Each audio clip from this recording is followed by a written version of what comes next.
thought about why so many hospitals and so many doctors ask us to push on our backs with our knees wide open? It makes sense because if you're thinking about it, if my legs are wide open, then my vagina is probably wide open, which means that I'm giving my baby a lot of room. No, you're not. And most people probably won't tell you that. But in this video, I'm going to tell you why you should not push on your back. And if you still end up pushing on your back, how you can change just one little thing to make your pelvis much more open and easy for baby to move out. If you're new here, my name is Chanel. I am a working mama. You can follow me on Instagram at @aworkingmama so that you can get more daily tips for pregnancy, birth, and postpartum. My purpose is to educate you with the tools and the information that you need to have an empowered and fearless natural birth. If you're new to my channel, please make sure you subscribe so that you know when all of my videos come out. The more education that you know, the more you can make an informed decision for the type of birth that you deserve and desire. Now let's get into why you should not push on your back. I know that I'm probably gonna get a lot of pushback here, and yes, it is still possible to push on your back. I am not saying it is not possible. I am just saying there's a more effective way than pushing on your back because of the way that your pelvis is positioned and how open or closed the outlet of your pelvis is when you're pushing on your back. So if you've ever seen any sort of movie or TV show about birth, you typically will see mamas pushing on the bed with their knees wide open. The doctor is at the bottom of the bed and they are ready to catch the baby. Mama is typically in this position, and then you'll see her bearing down or pushing over, holding her breath and pushing her baby down. Well, the reason that is because it's a lot easier for our providers to actually see what's going on and see baby's head come out. But it is not ideal for mama because when we have our knees open like this, it's actually closing the outlet of our pelvis. The outlet of our pelvis is just simply the opening of the bottom of our pelvis for baby to come out, okay? Now our pelvis is very flexible, so it moves in and out, but it depends on how our legs are positioned to know whether or not it's gonna move out or inward, or if that outlet, that circle, the bottom of your pelvis is going to become smaller or if it's going to be wider. Now, logically speaking, we want it to be wider so that our baby has more room to fit through. But do you know how to actually make it wider?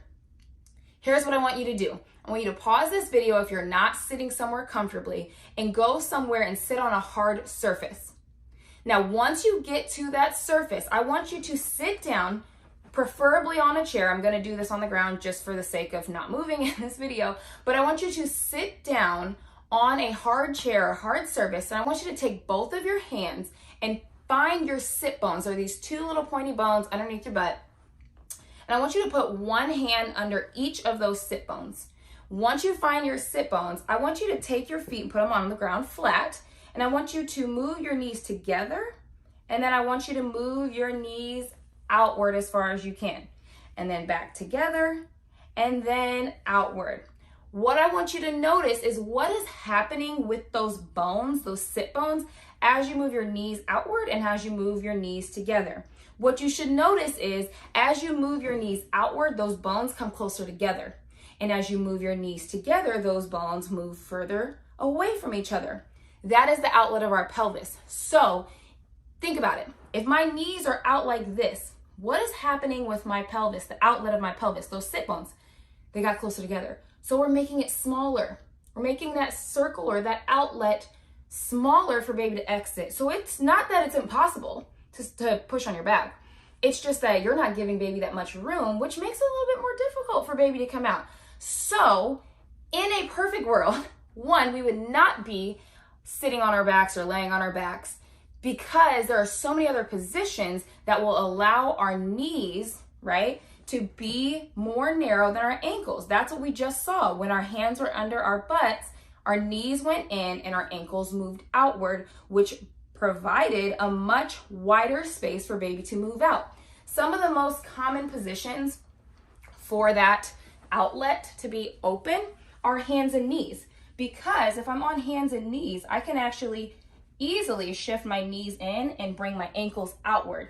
And that is going to bring a lot of opening for our pelvic outlet.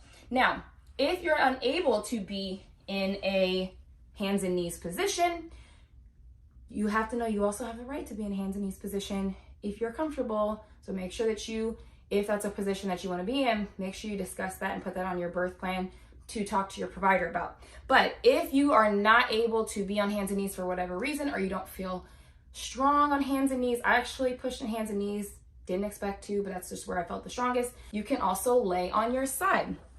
And that's also going to help you have a knees in, ankles out position so that we continue to open up the pelvis. So if we're on our side, and this is also a good position if you end up getting an epidural, because you can move on to your side. One of your legs will be down, this one will be up, but as somebody is holding it, or if you have it in the stirrup, you can just have somebody hold your ankle up much higher than your knee, okay? So this is also gonna open up that outlet. That's also a good position if you're kind of tired or if you have an epidural. But if you still end up on your back, you can still open up your outlet in a way that will be much wider than your knees being outward. And that is to push like this. If your knees are being held up, your partner or your nurses can actually just kind of help shift your knees in or pull your ankles outward a little bit further.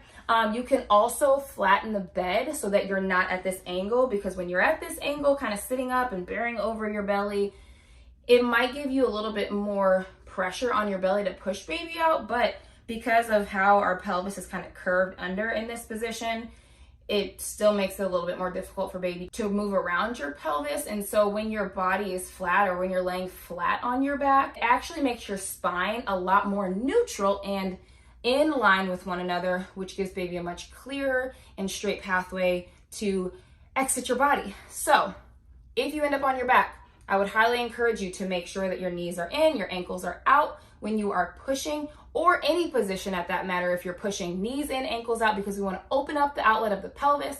But if you end up on your back, remember, lay flat on your back, lay the bed flat. If you're in a hospital, if you're at a birthing center, you're at home, you can still lay flat on your back and then have your knees up and your ankles out, knees in, ankles out. It's going to provide a lot of room for baby. So hopefully this video is helpful for you. Keep this in mind when you are in labor, when you get closer to the end of labor, transition or pushing. That's when we want to make sure our knees are in and our ankles are out. It doesn't have to be the whole time, because we only really need to open up our outlet after baby is engaged into our pelvis. At the beginning, we need to open up our inlet. So make sure that you check out the other video that I have linked below in the description if you want to know how to open up the inlet of your pelvis, which is much more feasible and realistic and necessary for when you are in early labor, or even the beginning of active labor before baby is even engaged in your pelvis. So check that out below so that you know all about how to move during your labor and what are effective ways to open up the right parts of your pelvis at the right time. If you thought this video was helpful, make sure that you hit the thumbs up button. This helps me know what y'all like and what you don't like. Make sure you follow me on Instagram for more daily tips, and comment below if you've heard this before, or if you've seen this before, or if you're gonna try it when you push your baby out. If it does work for you, also comment below or write me so that I can know that it was effective and helpful for you. Thank you guys so much for coming. I will see you on the next video. Love you all. Mwah.